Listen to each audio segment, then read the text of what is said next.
Hey everyone, welcome to the Withering Effect, episode 143. Today's date is May 8th, Mother's Day. Happy Mother's Day to all the mothers out there. Happy Mother's Day.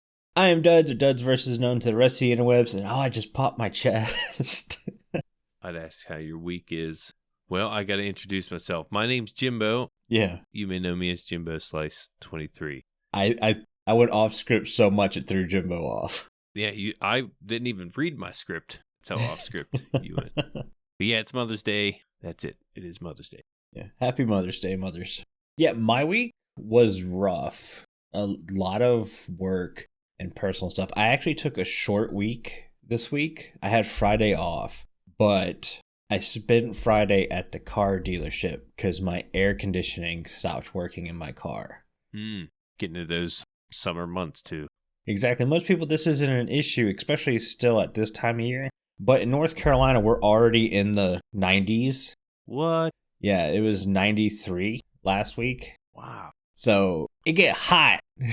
Oh, man. So I'm driving home and the air conditioning just doesn't seem to be working. And the earliest they could get me in was Friday. So I take it in there. I bought an extended warranty on my car. Normally something I never do. But my gut told me when I purchased the car, spend the extra $2,000 because that's all it cost was $2,000, and it covered the car bumper to bumper, everything in it for an extra $2,000 for 60,000 miles. Now, did they ask you if you wanted an extended warranty, or did you ask? They did ask me. Okay, because I was going to say, if you asked them, they probably didn't know what to do. Yeah. Probably started fumbling over stuff, dropping everything, like, what? Well, the car had its factory warranty still. Okay. But it was only for 10,000 miles. So I added an extra 60 on top of that, which meant my car had basically a warranty on it for 90,000 miles, which was... Oh, nice. That's insane. And the fact that it was only an extra $2,000, and I was already getting a huge deal on my car. Like, my car payment is under $200 a month. Yeah, that's a really good deal. Yeah, so it's a really good deal. I was like, worth it. And then when the AC died, I went, yes, at least I have warranty information, because I was pretty sure it was a heater core leaking, and I'm good. So I take it in, and they're like, well, you want to drop it off? I'm like, no. And they're like, this is going to take a couple hours. I go, yes. Sit right here. Anyone who deals with car dealerships know if you just drop your car off and it's a warranty, you're last. They move you to the back of the line. They're going to deal with the people who are in the waiting room first, and then you'll come up. I didn't know that. Now I do.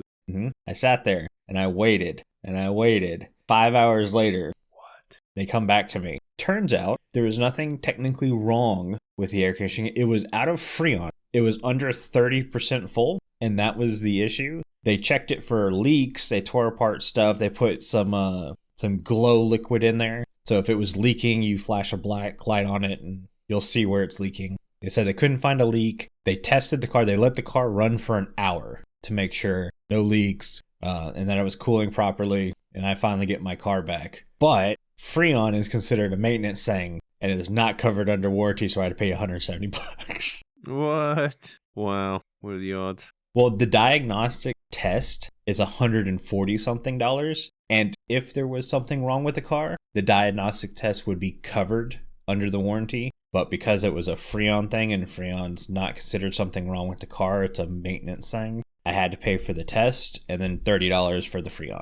Yeah, you think it'd be a little quicker, though, than 5 hours to get out of there if that's what the issue was. Well, they ripped apart the dash. Yeah. To make sure, because the dash is near the heater, or the heater core is near the dash and stuff. And they checked all through there to make sure there wasn't blockage in the vents and stuff. Because I mentioned at one point, I had these little white specks shooting out the air vent. And it turns out, because it was low on Freon, the coil was freezing over. And I was seeing little pieces of like ice shoot out. Yeah, that was my work week. Minecraft week, though, I played a lot of single player. And I really shouldn't have. I almost put a single player episode out this week, but I'm going to kind of wait on that a little bit. I decided to hop on Ripple, and I've decided to convert my new storage room into my villager trading hall. And then I'm building another building for Stonesmith, because I realized I don't have any villagers that trade the blocks like quartz and stuff.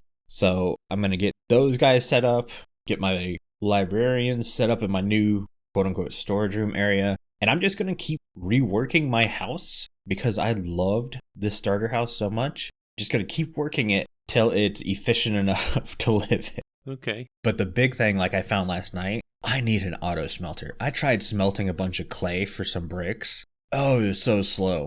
Mm-hmm. One of the first things I build. Yeah. Even if it's not huge. I think I have an 8 furnace auto smelter now, which still doesn't seem big enough, but it works. Yeah, I mean, all previous seasons, I usually just do an 8 furnace one, and the one in my house is 6, but I have to manually separate the items to get the even flow. Yeah. And people are like, well, what? You just throw them all in there. It's like, well, I'm trying to make it the less items it smelts, the faster it goes type of thing. Less fuel you use. Yeah. All that, yeah.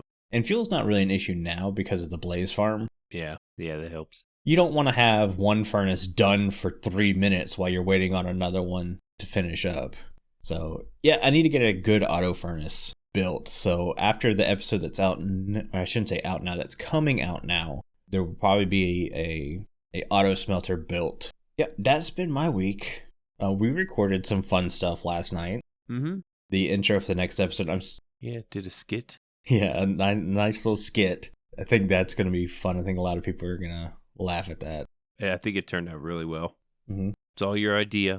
My idea? What? Oh, the idea for the skit. Yeah, you came up to me and told me a little bit about it, and I was like, yeah, this is going to be good. I want to do this. Yeah, I was like, Jimbo, I need you for the skit. Here's the thing. You're like, before I even finish, you're like, yeah, let's go. Mm-hmm. Yeah, I had stuff to do too. I was like, I got to stop what I'm doing and do this skit Yeah. because this sounds fun. I did a lot of recording this week. I know. I actually put out 3 videos within a week. Madman.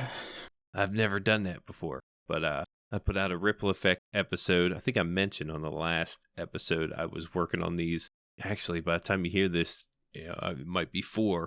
We're a little bit behind on the episodes, but I've released 3 this week or last week. Ripple effect, tutorial, and a short. Shorts are relatively easy. It's getting easier at least. I have all my settings written down where I can put my settings in and just do my editing that way. It makes it a lot easier if you're prepared. Mm-hmm. But the tutorial I did was for gathering music discs from creepers. Pretty much a tutorial of the killing chamber. You can hook it up to any creeper farm, really. Yeah. I do show a little example of the creeper farm that I built that was actually doing pretty well. So I put that in there as well. So if you guys need a music disc tutorial, check it out. It's on my YouTube, Jimbo Slice 23. Shameless plug. But there is no shameless plug on your own podcast. Right. Shouldn't. I feel shameless. Okay. Anyways, I started building Heaven. Yes, the big project that I have been in creative mode for weeks now, trying to build and come up with. I broke ground. I put in the Heaven gates, the portal, and today I actually tested out because I forgot to test out not the portal linking. That worked out well, but I forgot to test out if I were to die, am I going to spawn in Heaven? Like that was the whole idea. You die, you go to Heaven. That's where it came from. Mm-hmm. So I was like, I'm going to build Heaven because the build limit is a lot higher. I thought it'd be fun. It'd be different. And I guess I could save that for my next video. But then again, I feel like this video will be out before the podcast. So I spawned in Heaven. Nice. Let you guys know. Spoiler alert, I spawned in Heaven and I won't have to move anything around because that would have been such a big setback.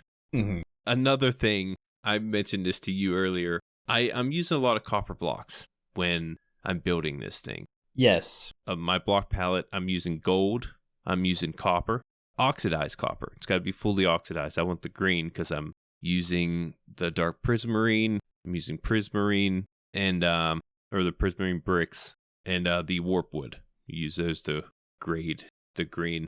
And I went through and I oxidized them all. I was AFK for a while, finally got all these things oxidized. I took them, I converted them into stairs, and I put them in my chest, ready to go. And I go back to my build before I start building this thing just to check and make sure I have all the blocks I need, and realize I'm not using copper oxidized stairs. I'm using full blocks. and there's no way to reconvert these stairs. So I have like a whole shulker box of oxidized copper stairs that I don't need. So I had to go back down in the caves and mine. So check this out. I went to the mesa because I need gold too. I was like, might as well go to the mesa, get some gold while I get the copper. Mm-hmm. Or get some copper while I get the gold, actually, because there's a lot of gold. It took me like 15 minutes, and I had like 9 stacks of raw copper blocks. Yeah. There is a ton of copper. I don't know if it's a mesa thing. There was a dripstone cave there. It might be a dripstone cave thing, but it took me no time to get this copper. Now I just have to AFK and oxidize it again, but yeah, I wish there was a quicker way to oxidize it. Yeah, getting copper is not the hard part. No. It's the oxidizing. Right. Yeah, no, I remember there's a thing where if you hit it with lightning, you can change it. And my thought was, okay, I know you can scrape the oxidized or the oxidized part off of the copper and convert it back to copper. I think the lightning does the opposite. No, it does the same thing. It takes it back to clean copper. So I hit it with lightning and took another step backwards. So yeah, you just, time is the only way to do it. You just got to wait on it. And I was on the server for that. You're like, Duds, I need Thunderstorm real quick because we can manually change these things using Winter's Weather Rod. Mm-hmm. I was like, oh, yeah, okay. And then you spawned in chat. That didn't work. Yeah. Well, that was a waste of time. That didn't work. I got footage of it, so yeah, my reaction wasn't too great. Besides that, I think that's about it with the server. I was able to collab with a couple of members. Awesome. You in particular. And, my work week is actually going to be starting soon. I just got a job. I got hired on with my brother-in-law. Now he works at a coal plant doing maintenance.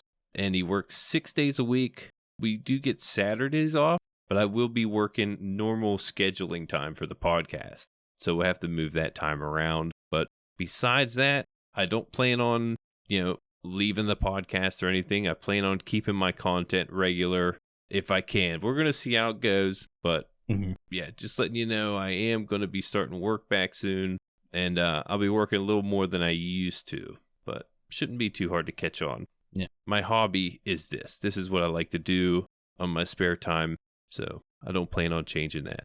Awesome. That's about it for my week. I still got to do my physical for my job, and I'm pretty fit, so not worried about it. If I really want out, I can just fall on the treadmill. When I do my fitness test. Oh, I can't lift these 5-pound blocks. Oh, it's like fall over, twist my ankle. Oh, my back. Oh, I can't see anything. I'm totally blind. That'd be funny. All right, but let's hop into the news. All right. There's a lot of technical changes in this snapshot. Thought you were going to say a lot of news. No. A lot of technical changes, and a lot of it we're not going to cover. Stuff like the new place command, where you can just basically plop down entire villages wherever you want. It's pretty neat. Yeah, there's some chat changes, but it's stuff we're not the best people to tell you how they work. So we'll leave that to the professionals if you'd rather get that. But some of the stuff we are going to talk about is the Allays can now follow you if they can't see you, which is nice. Yep. I think it's 64 blocks. Yeah, they'll lose you if you're over 64 blocks. Now, my thing is, we were talking about this for the show. Why don't the Allay just teleport to you like all your animals and pets do? Yeah, I don't know. The only thing I can think of is because they have a task. They have an AI to do something. They might be doing something if you leave that area. Maybe because they're holding an item. Maybe, yeah. They would have to teleport all that with them and their inventory. Yeah. But yeah, don't they? I think they freeze if you leave them so far away. At least that's what it was. They kind of freeze in that area. Yeah. My consensus for the Allay is still the same. They're cool. I will have a little buddy.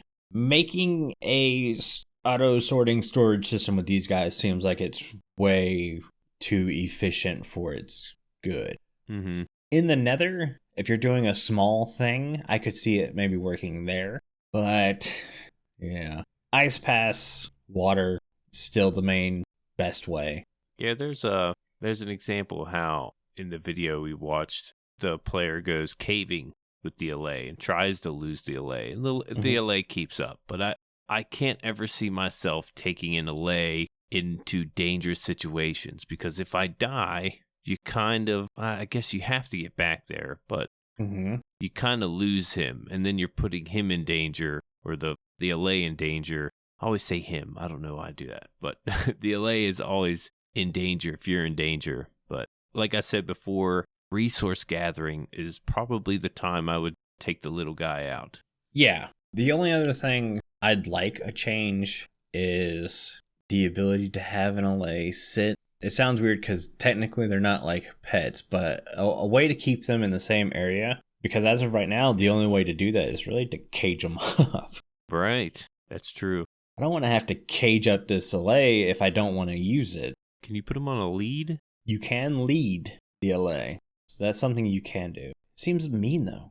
It doesn't seem like a mob that needs, a leash. It just feels wrong. Exactly. So even if it doesn't sit, just, hey, stay right here. I'll be back. Exactly. I'll be back home later. Yeah. Sit tight. Same. Yeah. I mean, I guess you could always bring it into a house and let it fly around the house. Mm-hmm. That's not so bad. Put a little maid outfit on him. Be funny. Or butler outfit. Some other changes. The sonic boom particle for when the warden starts screaming at you because he doesn't like you. Mm-hmm. Yeah, that's been updated. It looks cool. It looks more violent. So that helps you know that's a bad thing. Yeah, it's not a big difference, but no, it is a little different. Still in the deep dark, the vibration listeners such as Sculk Sensors and Sculk Shriekers and Wardens, they now listen to the closest vibration instead of the first vibration. Okay. They're going to hunt you down even better now. And Jimbo's like, oh. Yeah. Dang. I thought it meant something different. No. Still going to die in the deep dark. Definitely not taking an Allay down in the deep dark. Yeah, unless there's you're gathering stuff up, but I don't know. I don't know what you do that for. Actually, if you're fighting the warden, an Allay probably would be a good distraction with how much it moves around and makes noise. Because when it moves, it makes noise. It does that little chime sound. Yeah, they do have some kind of noise they make. Yeah, but since I can't see a way to breed Allays yet, I mean, sacrificing one for a warden seems kind of mean. Right. Yeah, they don't come around too often. No. That's true. They did make it to where, it's not easy to kill an Allay, but you can. It can happen. Yeah. Lava, I think, is going to be the biggest thing. Keep them clear of lava. Hopefully they know to track around it, but not sure yet. Haven't had one. Yeah, I haven't seen anyone navigate it around lava. Yeah, same. But that's kind of it for the news. Small update. They're getting smaller and smaller. It's mainly bug fixes. And obviously, we're nearing summertime. So I have a feeling we're going to see a pre-release not too long. Yeah, you would think I could see another bug fix snapshot, maybe two. But yeah, besides that, this is what we're getting, what we got now. Yeah, I don't see any other big things coming. No, I think we mentioned on last episode we were looking forward to seeing what the birch forest was going to look like. And it doesn't seem like any talk about that is coming. So as much as, you see the concept art, there is no mention about it besides that. I wish they would just say something though. Yeah, it'd be nice. We had this with the archaeology update. They just kind of came out and said, yeah, it's not fitting. We were not going to do it this time. That would be nice. Mm-hmm. So at least we know. Yeah, and some people say, because they haven't really said anything about the birch forest, doesn't mean it's, we're expected to get this. But it's just, when you see these things on an update live event, why wouldn't you expect this to come out, Yeah. That's just the way I see it. The only thing I can say in favor of it is we know definitely now from the past couple years, anything we see in the Minecon live, all subject to change. Right. At least we know where their mindset's at, I guess. Yeah. It definitely seems like biomes are the main concentration for years to come. Yeah, but don't expect it. Should we go ahead and hop into some listener comments? Sure. Quite a few here. We're going to start with Short Zelda 22, because this is a quick, easy, fun one. And it's, what is the sound effect you like least in the game? And what is the sound effect you like most in the game? The one I use the most is my transition. I use a nice quick whoosh effect. They're talking in-game, Jimbo, not your videos.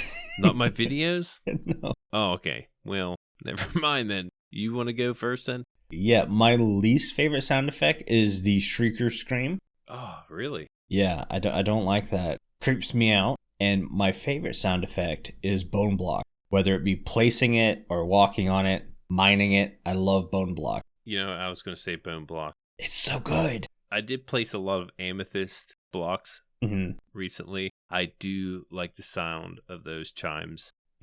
I don't know if there's any dislikes I have, to be honest.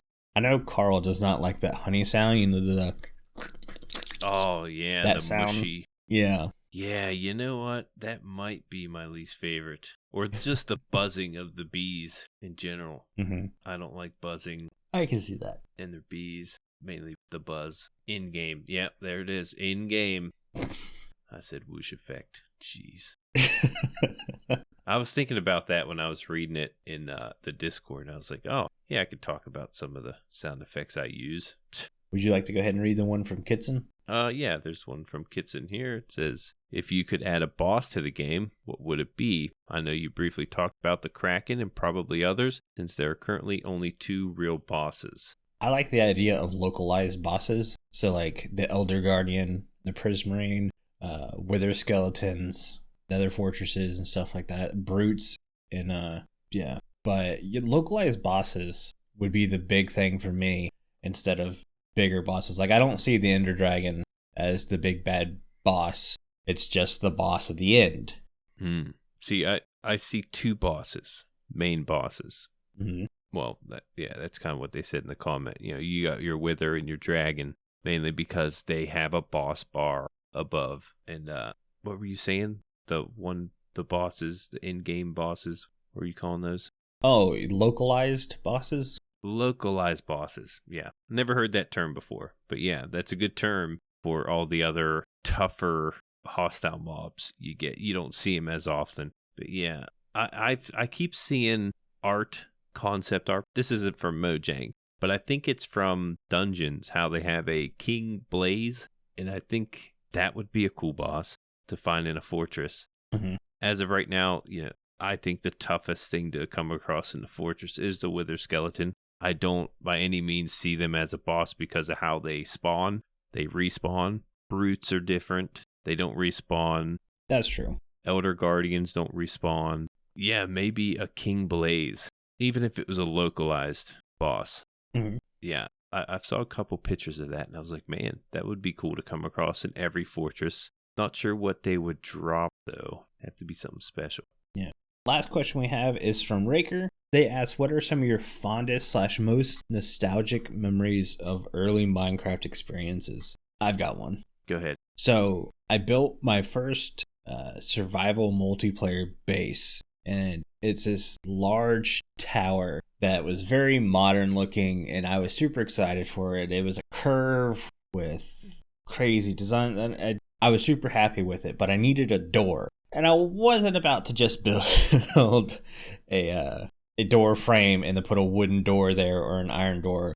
I wanted a piston door. But because the front of this tower is all glass, like completely glass, minus the door frame, I couldn't hide pistons or whatever. So I took a 3x3 redstone door contraption and figured out what parts did what and was able to remove a good chunk of it, basically the outside and the top. So I had a 1x2 tall door, and it acted like a hipster door where all the pistons and mechanics were underground, and it would pull the 2 blocks down underground, and then you could walk through it, and then it would push the 2 blocks up. And being able to figure out redstone, even though it was someone else's design, to be able to figure out what part did what, let me know that, hey, you know what, you can figure out redstone. And that's what started the whole technical building for me. Yeah, the technical building with the redstone is what really got me. But when I started, I remember when I started, I built probably the worst house I've ever seen. It was all cobblestone. I lived in a cave for a little while. I was so scared because I did not survive the first night. I didn't know. I didn't know anything about this game. Mm-hmm. I just played it. I went through, I did like the tutorial part. I was like, oh, that's cool. You can craft different things in the game and get different blocks. Because at first, when I first initially got the game, I thought you can mine this grass and you can place grass. I'm like, this isn't any fun. You know, Mm-hmm. this is the only blocks I get, but you know, you can get blocks by crafting. And so I started playing survival, and it was the first night.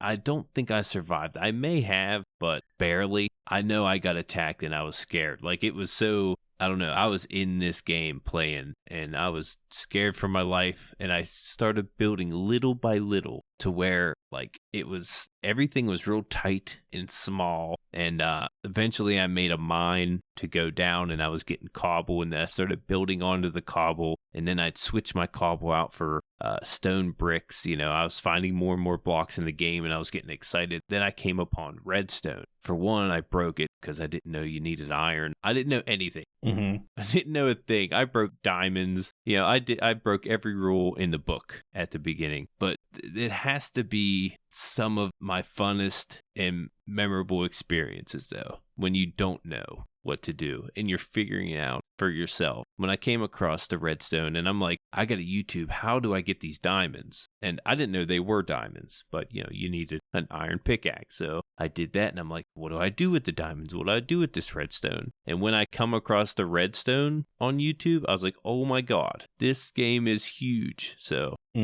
that's what really did it for me. Nice. You almost want to go back. Yeah. You know, forget it all and do it again. But we know too much now. We're on another level, duds.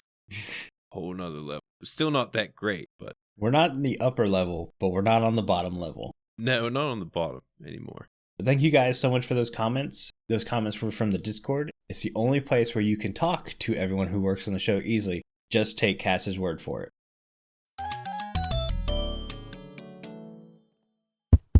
Is this thing on? I'm Cass, and I'm here to figure out why you have yet to join the Withering Effect Discord.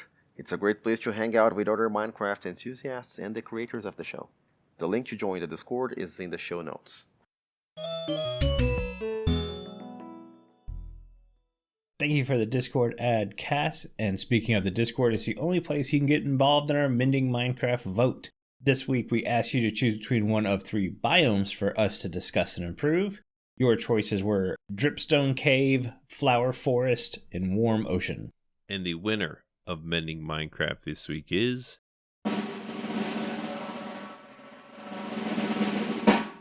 Flower Forest. Or Blueberry Forest. Yeah. What? Fluor? Jimbo, okay. Jimbo has a typo. I got a typo. Yep. I didn't even realize that. I was checking the voting numbers while I was saying that. Wow, yeah, I didn't. Been up there for a while too. The Flower Forest had 24 votes, 19 for the Dripstone Cave, and only 3 for the Warm Ocean. Thought Dripstone Cave was going to win there for a minute, but I was like, I feel like Flower Forest should win this. Yeah, I knew Warm Ocean wasn't going to, because out of the 3, Warm Ocean feels the most complete. Yeah, there's a lot to it. A few things here on the Flower Forest before we start. The Flower Forest biome was introduced in 1.7 and is a place where you can find almost every flower type in the game. The only ones not found in this biome are sunflowers, blue orchids, and wither roses, of course. This is the only biome where you can find white, red, orange, and pink tulips. Wolves do not spawn here, but rabbits can. Bees and bee nests also spawn in this biome more commonly. And birch and oak trees are the only trees that are generated here also. That's it for the Flower Forest. And I have one fix for the Flower Forest, but it's kind of a big one. And I want colored forests. The Flower Forests are nice, and I like how you can build a flower farm. Like, whatever colors you see growing out of the ground, that's what's going to consistently grow there. And that's really nice for flower farms because you can be like, okay, I've got a load of different colors in this one section. I can build my flower farm, and that gives me a load of different flowers and a load of different dyes. Mm-hmm. What I'm proposing is to go in the opposite direction. And it's just because some of the pictures I've seen in some nature documentaries and books and magazines and stuff. And I've seen these pictures of these thick-wooded forests where you have like one color of flower dominating the entire forest floor. So like you would have red tulips. So it would be an oak tree, grass, red tulips. That was it on every single block on the ground. Wow. It was just this super thick flowered area, but it's gorgeous. And I would love to have colored sections like that. So they could be, what are they called? The box, chunk. They could be chunk specific. Okay. Like this chunk's red tulips. This chunk is lilacs, alums, stuff like that. I would really like. Yeah, the first thing you think about, or at least we think about when you hear about a flower forest, when you come across a flower forest, is dyes. Mm-hmm. You know, we can farm this. We can get every color, almost every color in the game from a flower forest. That's the only thing I really think about when it comes to a flower forest. I don't use flowers often in my builds. I don't even, don't like the bees. So, it's not my favorite biome, but I don't really have a fix, is what I'm going. Is where I'm going with it.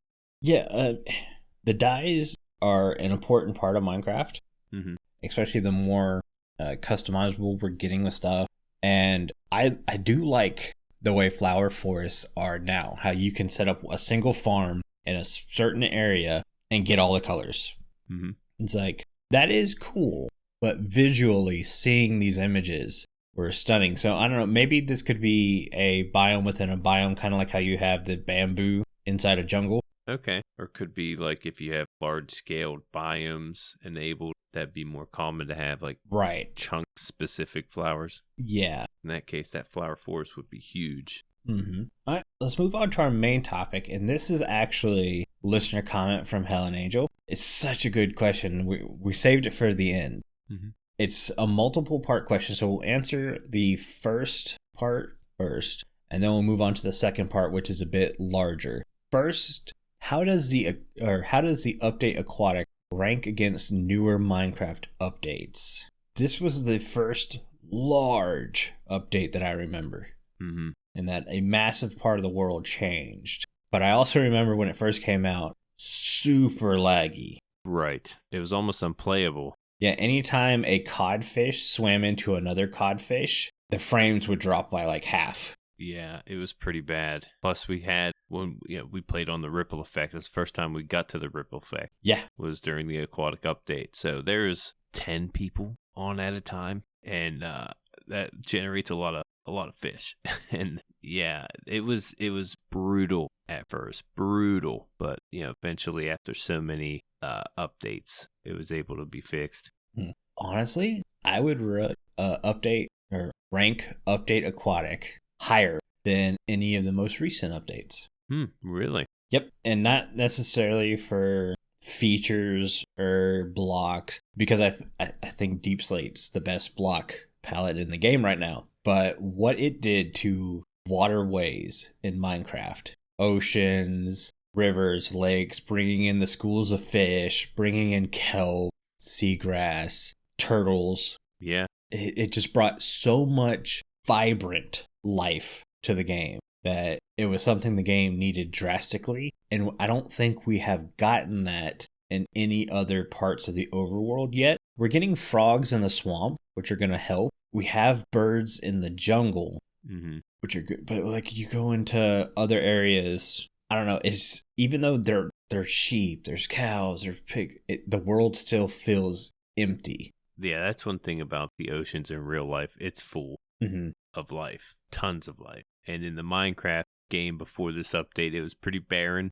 They added, I think it was hundreds of different combinations of tropical fish, maybe thousands. Not sure. There's a lot. Then there's dolphins. But not only that, it paved the way for glow squid, for turtles. I think turtles came after the Aquatic update. But yeah, it really did liven it up a little bit. Not too often I use the coral blocks or the pickles, but yeah, but there's still blocks that bring life to an area.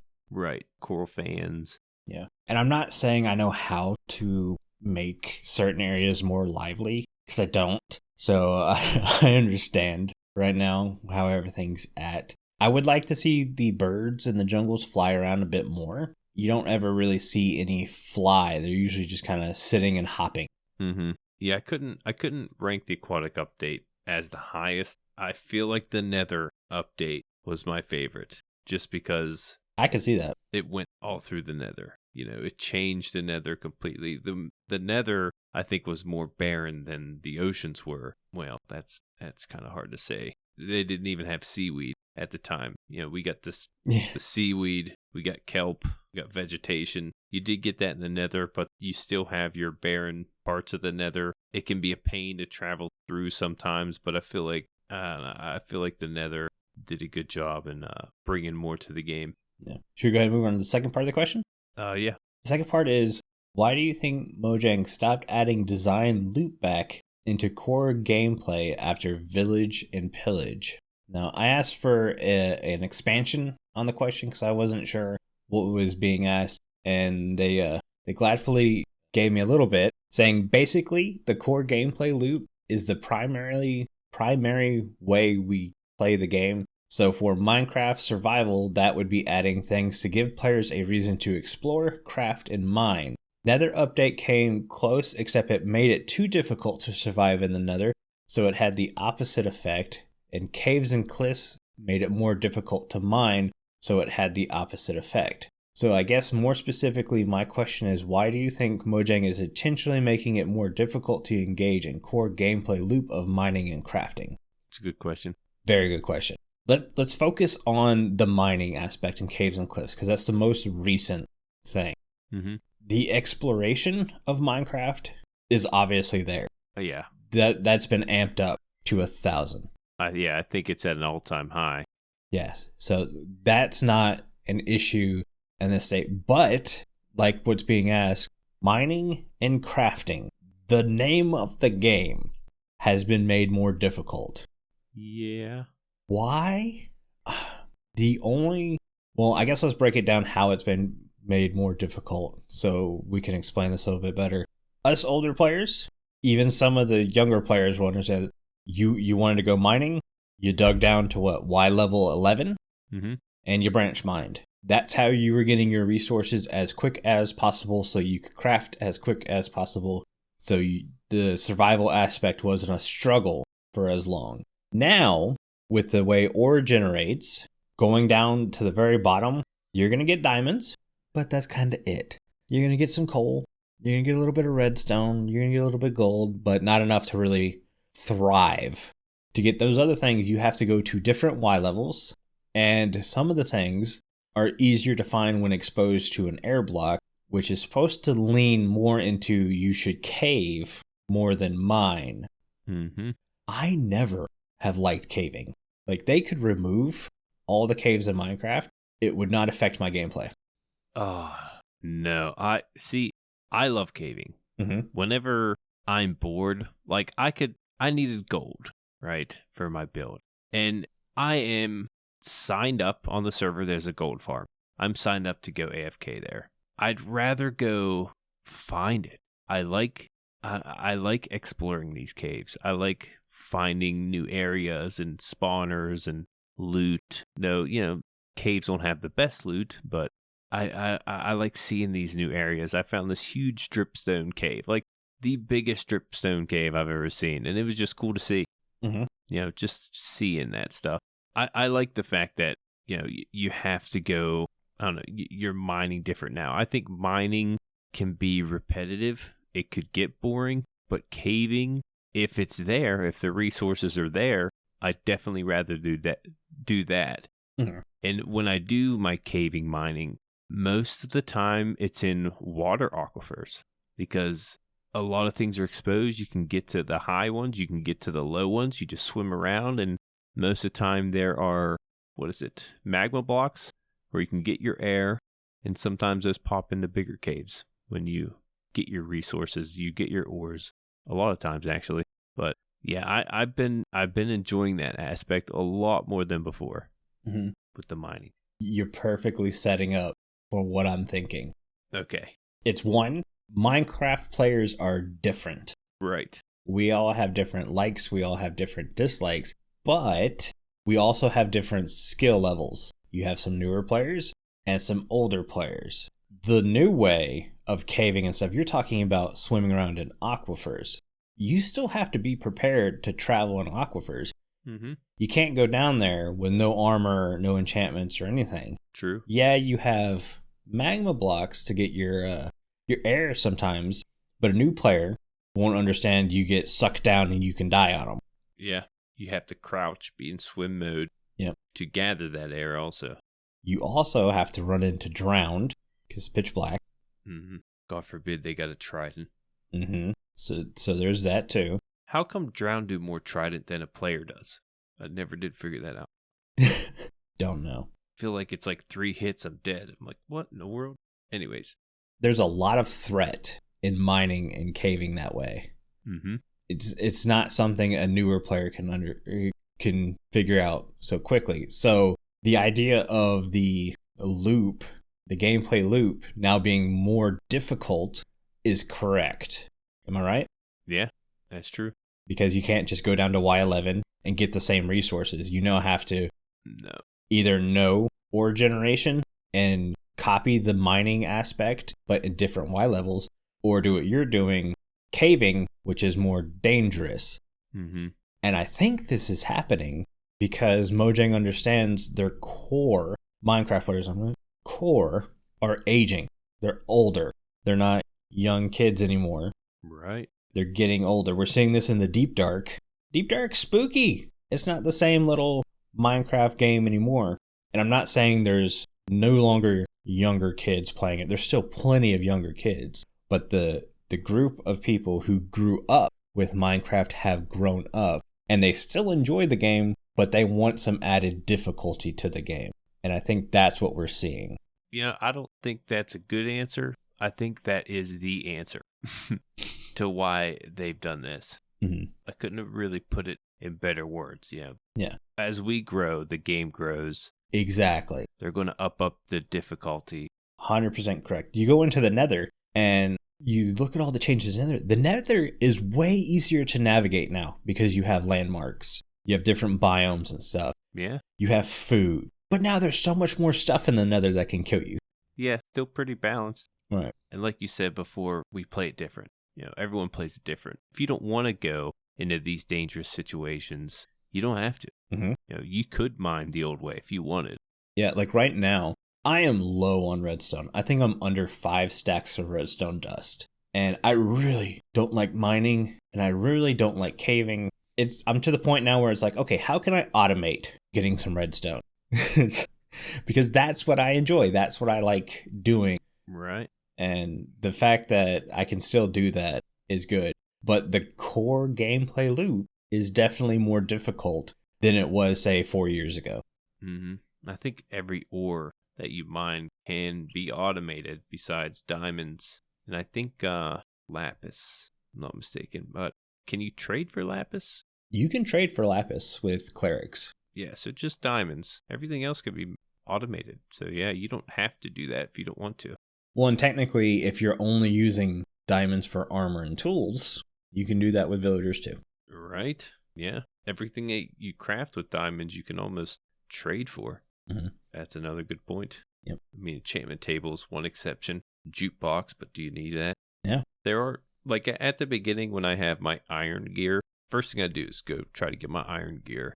I'm not going to go that far down into these huge caves with iron gear. Like, Mm-hmm. I love the cave. Like I said, even the water aquifers provide you a lot of nice ores, but not if you have iron armor on. Odds are you're not going to make it out of there with iron armor on. You want to have your enchantments. Like, this is something you could do mid-game level, this kind of caving, but at the beginning of the game, you kind of got to gear up to get in that mindset to go down and do the caving that deep, at least.